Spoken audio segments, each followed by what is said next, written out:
Aš dar norėčiau, Jokimai, tavęs paklausti. Visi jau prisistatė ir po truputėlį mes galbūt ir iš arčiau susipažinsime su visais. Aš norėjau paklausti tavęs, kokia yra tavo svajonė šitam gyvenime? Kokia yra mano svajonė? Ar turi tokią? Na, aš nelabai galėčiau jos dabar atskleisti, nes aš manau, kad tada jinai neišsipildys. Aha, labai toks pragmatiškas atsakymas. Aš tavęs paklausiau todėl, kad norėjau palyginti, kaip keičiasi žmonių svajonės bėgant metams. Ir noriu pasakyti televizijos žiūrovams, kad Jokimas yra tūkstantmečio vaikų evoliucijos gyvas eksponatas šį vakarą mūsų studijoje dėl to, kad jis žaidė šitą žaidimą tuomet, kai buvo penktokas. Jis žaidžia šitą žaidimą, kai jis yra dvyliktokas ir mes turim unikalią progą atsukti laiką atgal 7 metus ir pažiūrėti, kokia buvo Jokimo svajonė tuomet, kai jam buvo tik tai tiek metų, kad įeitų į 5 klasę.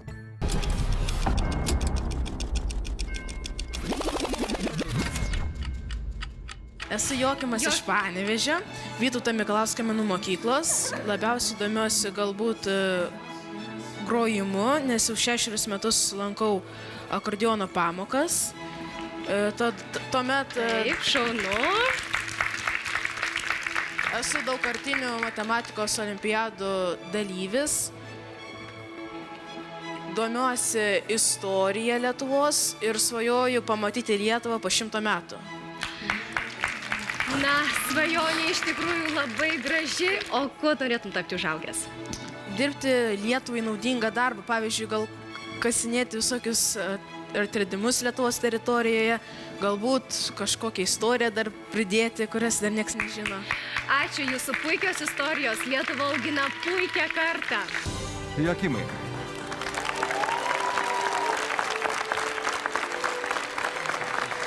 Aš kaip suprantu, Jokimai, tu nebesvajoji po 93 metų pamatyti Lietuvos, ne? Nes jau turit kitą svajonę. Turiu kitą svajonę, bet ši svajonė taip pat, manau, yra viena iš mano dar esamų svajonių, todėl, kad gyventi 100 metų gali ne kiekvienas.